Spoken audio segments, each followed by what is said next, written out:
welcome to Rubbin Minds. My name is Isabella Akinsheye, and a happy International Youth Day from all of us at Rubbin Minds. Now, the Future Awards Africa opened nominations today. Do you know anybody between the ages of 18 and 31 doing outstanding and phenomenal work in any of the 21 categories? Please kindly nominate them on www.thefutureafrica.com. Now, we'll be looking at the face-off between the legislative arm of government and the executive arm of government. I mean, we had the Senate wanting the Comptroller General of the Nigerian Customs, Colonel Ahmed Ali, to appear before it and respond to some allegations in full uniform of the agency he leads. Now, Ali said he wasn't going to appear in full uniform, and the Senate said they were not going to take that. So they passed a resolution that Ali is unfit to hold office, and the battle rages on. The only way to describe the new relationship between the executive and legislature is vendetta. It is evidently a tough war. Now, to discuss these issues and more, I have with me Aziz Quadri, a social commentator. Welcome to Rubbin Minds. Hi.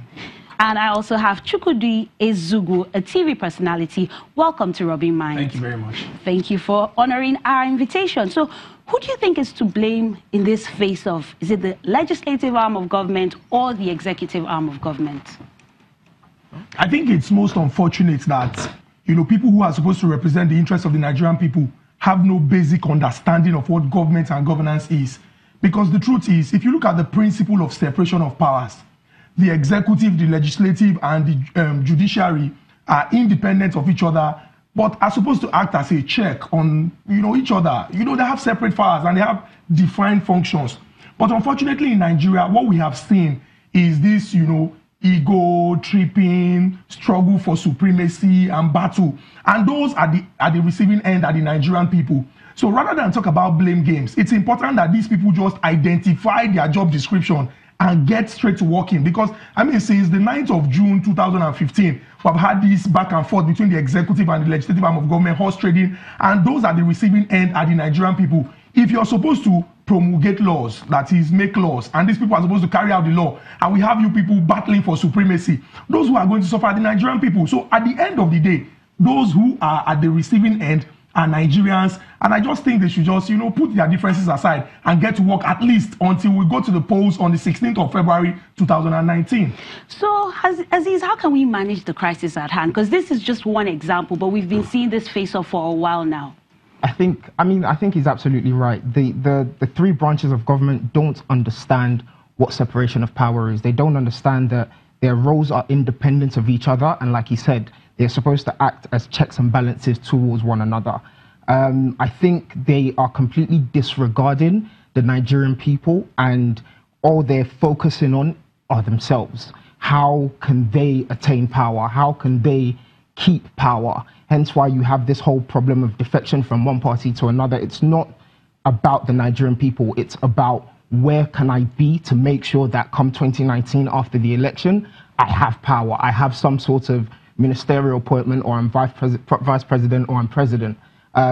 It's not, so managing the crisis, it's something they have to sort out within themselves. It's something that they have to sit down and wake themselves up to understand that, listen, we are here for the Nigerian people, not for ourselves. We are here to serve the Nigerian people. It's not the citizens' job to manage that crisis.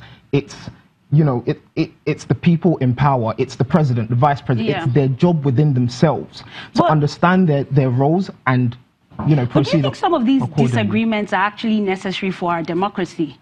Well, the truth is, if you look at the relationship between the organs of government, at certain times, because of the unfortunate system that we practice here, sometimes in order to protect their interest, they toe certain lines that would favor the people ultimately. But we have this I don't want to die, or no, it's not an I don't want to die attitude. It's I cannot come and kill myself attitude. Because we practice a system where you have people who are supposed to do right, but they do not have any business in government. Ideally, these people should not even be class captains in a very good school. Now, these people have failed in their responsibility, and you have Nigerians struggling to survive. Now, it has gotten to the point where nobody cares about government and governance. Oh, if we vote, is it going to count? Why are we even doing this? God will help us. It is well, it is not my portion.